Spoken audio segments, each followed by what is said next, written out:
Olá, muito bom dia! Começa agora mais um Arena Alterosa e no programa de hoje, mais uma vez, a gente vai falar de clássico.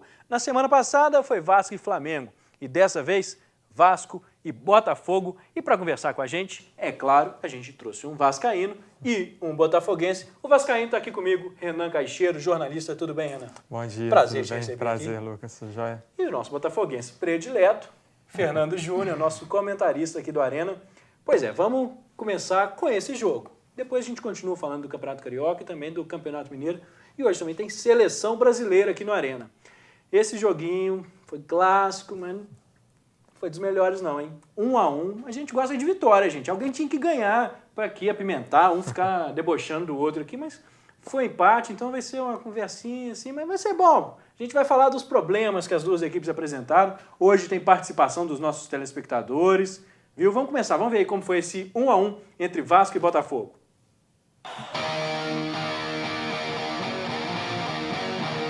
No Rio de Janeiro, o domingo foi dia de Vasco e Botafogo no Maracanã. Quem saiu na frente no clássico foi o time vascaíno.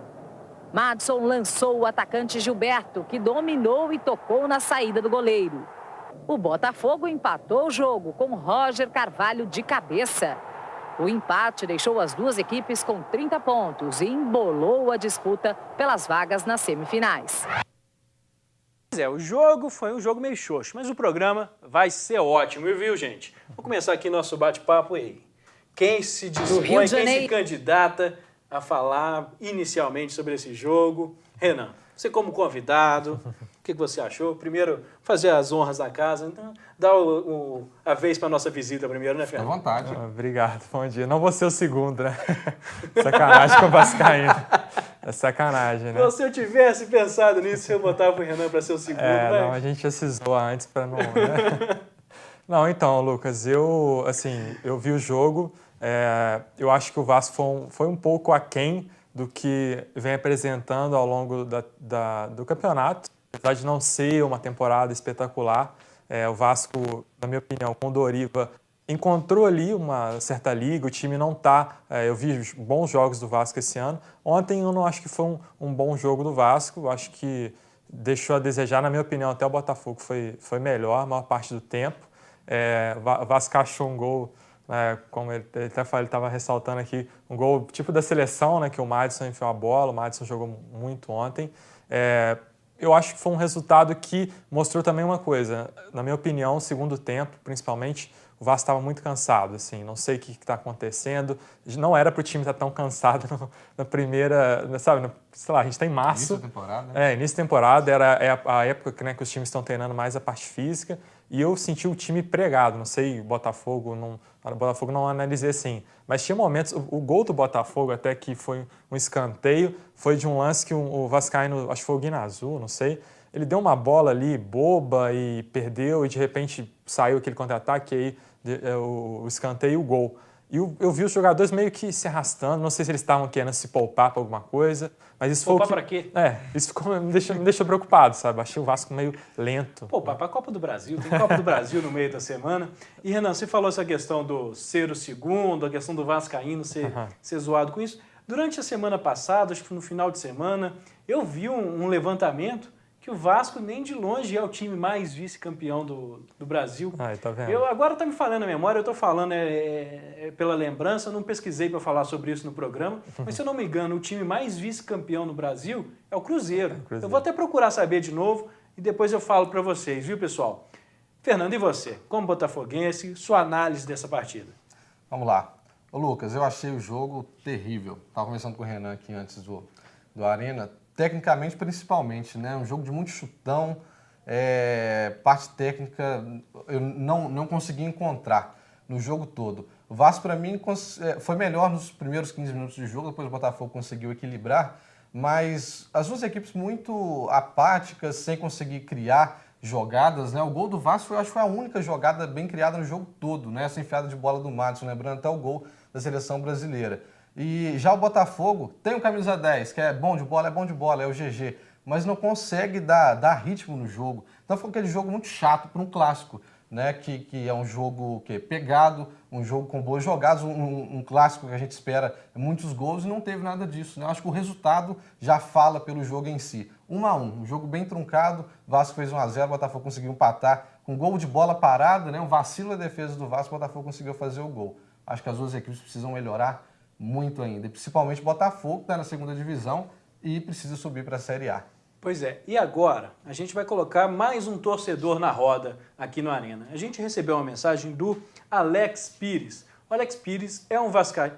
Alex Pérez, não Pires. Desculpa, Alex. Alex Pérez, ele é lá de Chácara. Ele mandou um comentário pra gente aqui, ó, pelo nosso WhatsApp. Lembrando que você também pode participar, 8410-9434. Vamos ver o que o Alex falou. Ele disse, ó, que tá difícil torcer pro Vasco. Vamos dar uma olhada. Amigo, tá difícil torcer pro meu Vascão, tá? Pra quem já teve Romário e Edmundo no ataque, se contentar com Thales e Gilberto tá difícil. Mas fazer o que, né? Sofrência. Vamos sofrer.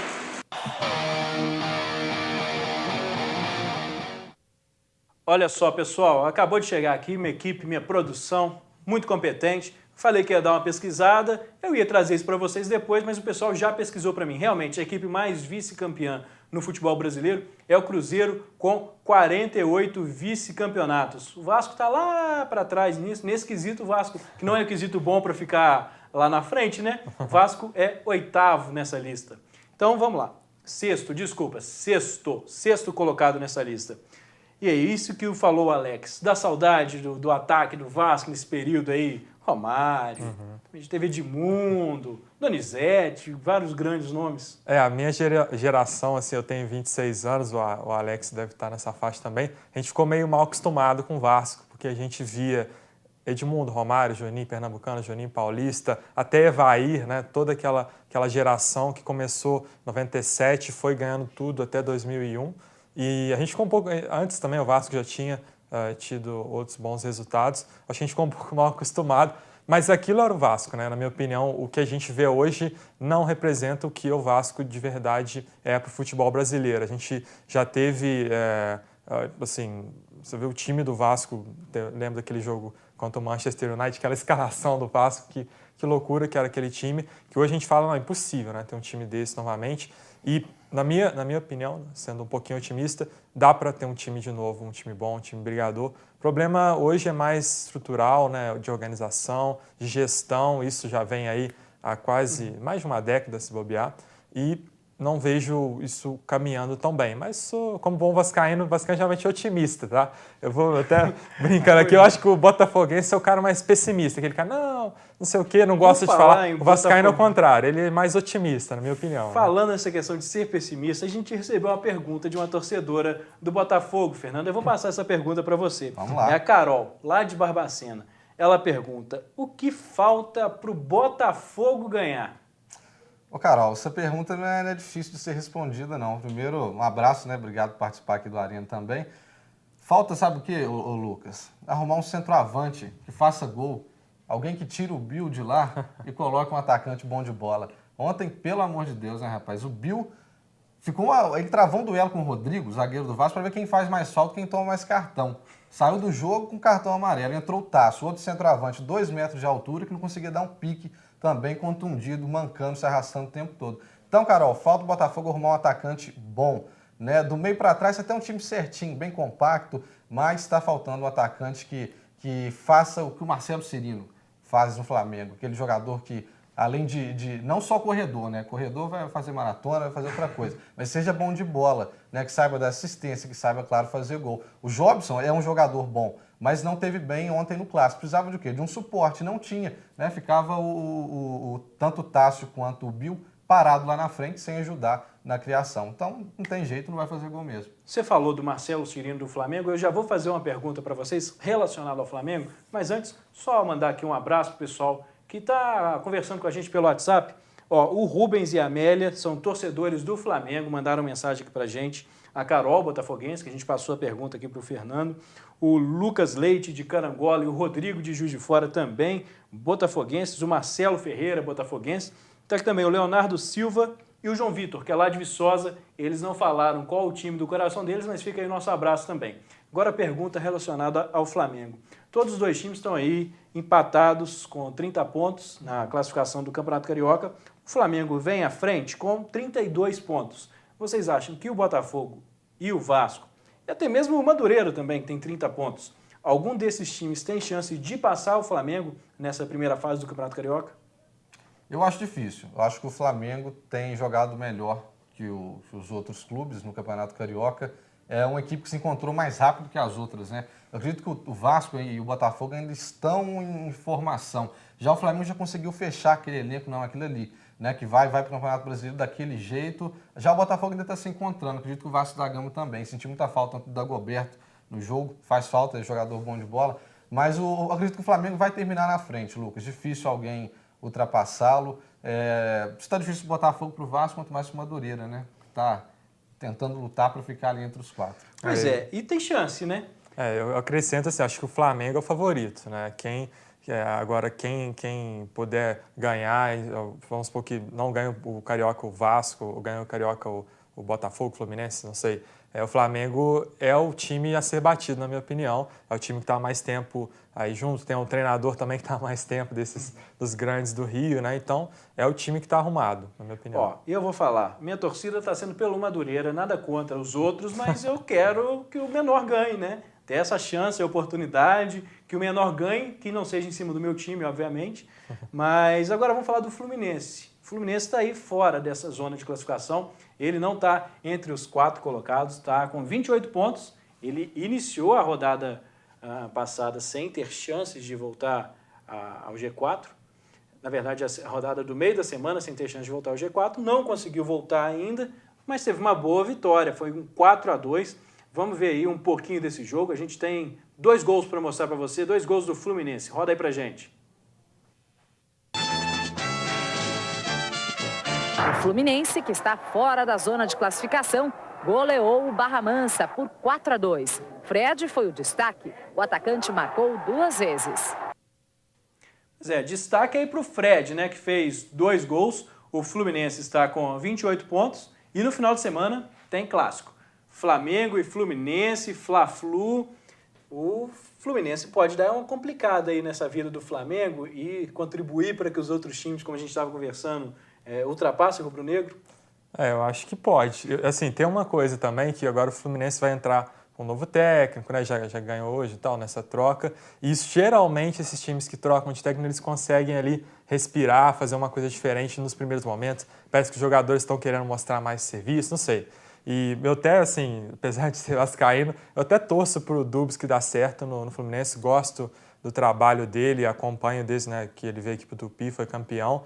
E é um cara que eu respeito, é um cara que eu acho que tem tudo para dar certo. Queria ver um cara como esse dando certo no futebol brasileiro. Não em cima do Vasco, né? Não precisa, deixa o Fluminense classificar, mas depois perder para o Vasco. Mas eu acho que o Fluminense pode complicar e, assim, eu acho que, não sei, para o Vasco seria até bom o Fluminense ganhar do Flamengo, alguma coisa assim, para o Vasco tentar chegar ali na primeira colocação ou, pelo menos, né, se classificar num nível melhor. O Flamengo é favorito, mas não quer dizer que vai vencer o Campeonato Carioca, claro, né? E não vai mesmo. E agora, a gente está, antes da gente ir para o nosso intervalo, tem um Twitter aí do Fluminense para a gente mostrar. Vamos colocar aí na tela. Vamos, Tricolor, mais uma vitória. Fluminense 4-2 no Barra Mansa. Tá aí um tweet oficial do Fluminense. Então, pessoal comemorando essa vitória aí contra o Barra Mansa. Agora sim a gente vai para um rápido intervalo. Daqui a pouco a gente volta com o nosso programa para falar do Flamengo. O Flamengo que venceu o jogo contra o Bom Sucesso. E também vamos falar sobre o Campeonato Mineiro. É rapidinho, não saia daí.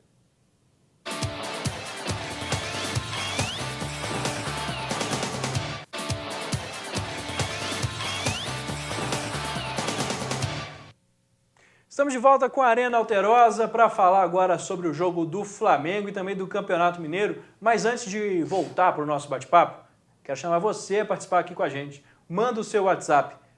O DDD aqui é 32 8410 9434. Mas não se esqueça, fala seu nome, fala sua cidade, fala qual é o time do seu coração para a gente poder mandar um abraço aqui para você. E melhor ainda, grava aquele vídeo para a gente com seu celular, manda com seu comentário. Lá, acabou de assistir o jogo do seu time? Manda pra gente, que você pode aparecer, assim como o Alex apareceu hoje no nosso programa, no próximo pode ser você. Então vamos lá, Flamengo e Bom Sucesso, o rubro-negro venceu mais uma. Antes da gente começar essa conversa, vamos ver como foram os gols.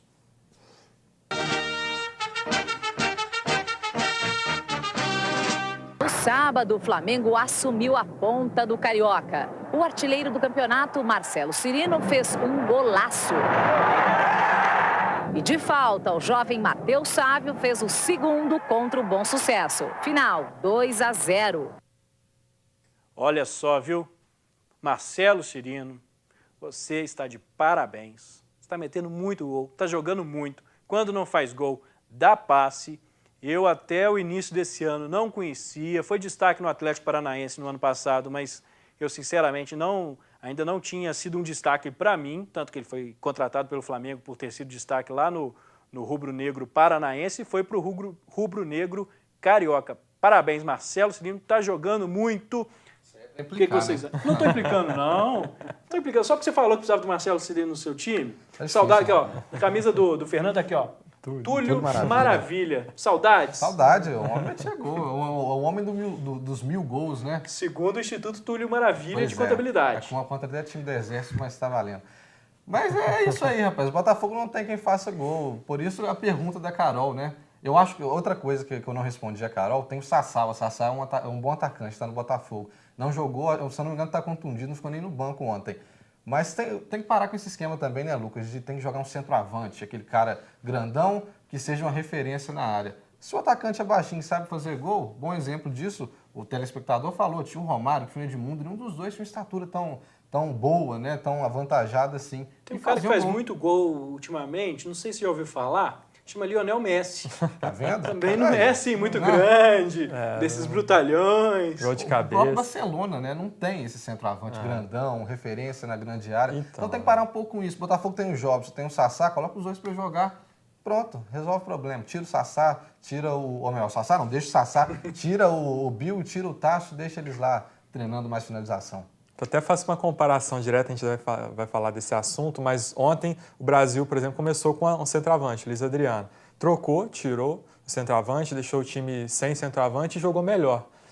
Eu questiono, assim, eu acho que, por exemplo, é legal ter esse cara que faz o gol, é bacana, igual o Fred no Fluminense, o Marcelo, mas não é a única fórmula, sabe? Às vezes, se você não tem um centroavante, que eu acho que é o caso do Botafogo, para que ficar insistindo só pôr um poste lá na frente, porque tem que ter um camisa nova? Às vezes não. Cone, né?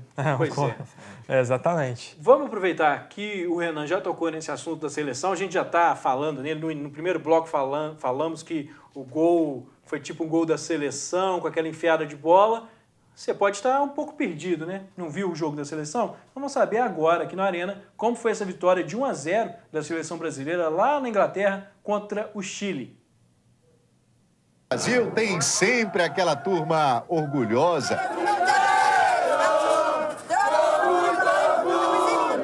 Mas o adversário tinha sua versão.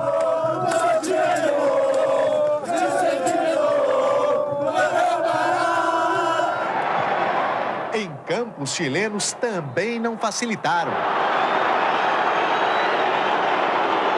Dominaram a maior parte do jogo. O amistoso foi na casa do Arsenal, time conhecido por ter uma torcida muito quietinha, mas nesse domingo até os ingleses se empolgaram. Eu amo o Brasil, me disse Billy. A seleção até quis corresponder, criou oportunidades, mas jogava aquele futebol para inglês ver, sem muita inspiração.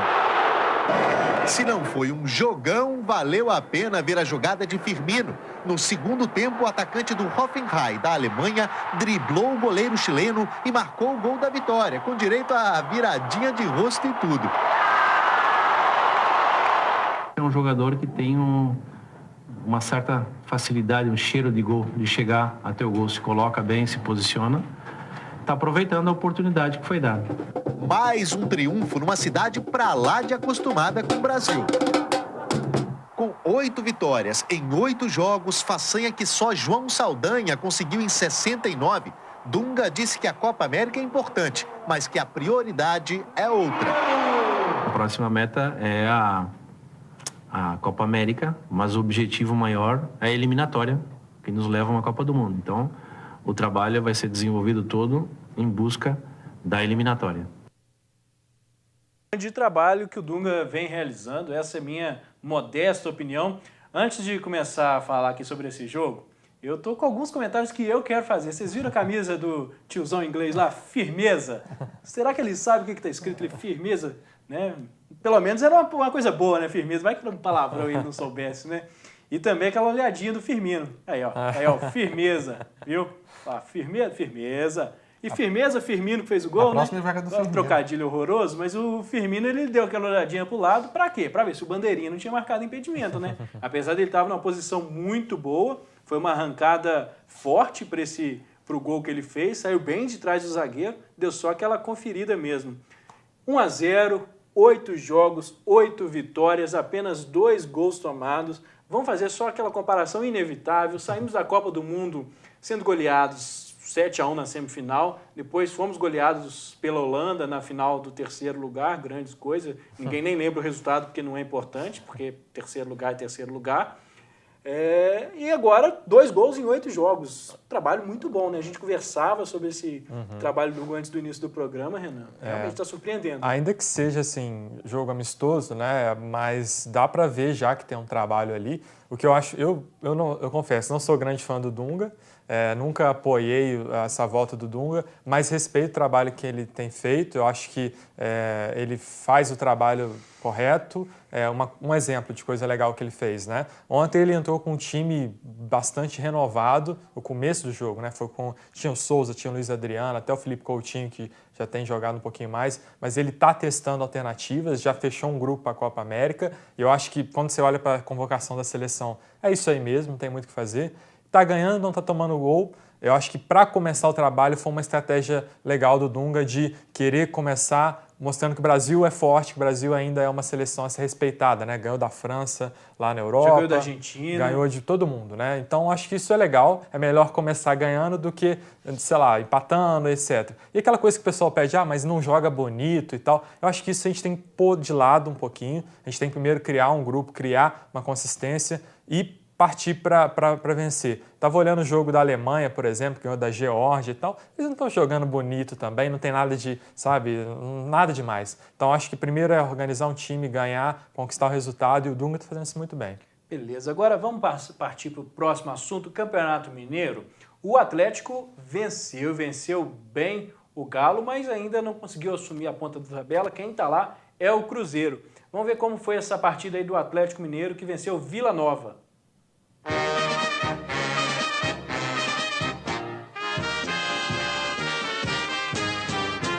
Para fechar a rodada de gols, em Minas Gerais, o Atlético Mineiro venceu fácil o Vila Nova por 3-0. Carlos foi o artilheiro da partida com 2 gols. Pois é, 3-0 para o Galo da capital, mas o Galo Carijó, esse não se deu bem. Foi até Divinópolis, enfrentou o Guarani, que estava na zona de rebaixamento, não tinha nenhuma vitória no Campeonato Mineiro e perdeu por 1-0. Vamos lá, Tupi está se profissionalizando em ser talvez a salvação da lavoura. Perdeu na rodada passada para o Mamoré, que estava na zona de rebaixamento, saiu. Perdeu para o Guarani em Divinópolis, que ainda está na zona de rebaixamento, porque com nenhuma vitória até então não tem como sair da zona de rebaixamento, né?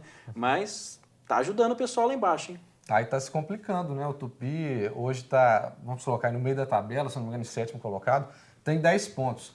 O último colocado é o Guarani, que venceu o Tupi ontem, e tem 7 pontos, olha só 3 pontos de distância, né, do Tupi. Então não pode dar bobeira, dependendo da combinação de resultado e uma derrota no próximo jogo, o Tupi pode até cair no campeonato estadual, o que é muito ruim para um time que estava quase subindo para a Série B o ano passado, né, Lucas? Vamos colocar aí a tabela no ar, ó, já está no ar aí para a gente ver. Isso que você falou do Tupi, tá lá na 7ª colocação com 10 pontos. Atrás do Tupi vem o Democrata, Mamoré e o Boa Esporte com 8. O RT, que é o adversário direto do próximo fim de semana do Tupi, com 7 pontos. E o Guarani com 7 pontos. Você falou essa questão de Série B, o Boa Esporte é um time de Série B e tá lá, é o primeiro time fora da zona. Então tá... É o campeonato que está disputado nessa parte mais de baixo ou o pessoal que está nivelando por baixo mesmo? Acho que está nivelando por baixo, né? Tá difícil o time cair, tem que fazer muita força para cair.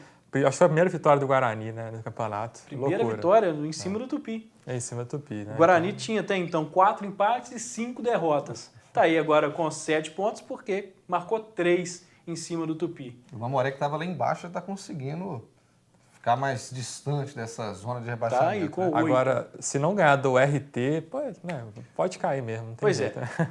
Pessoal, nosso tempo acabou. Foi muito bom estar com vocês novamente. Muito bom receber aqui Renan Caixeiro e também o Fernando Júnior para falar sobre esse clássico.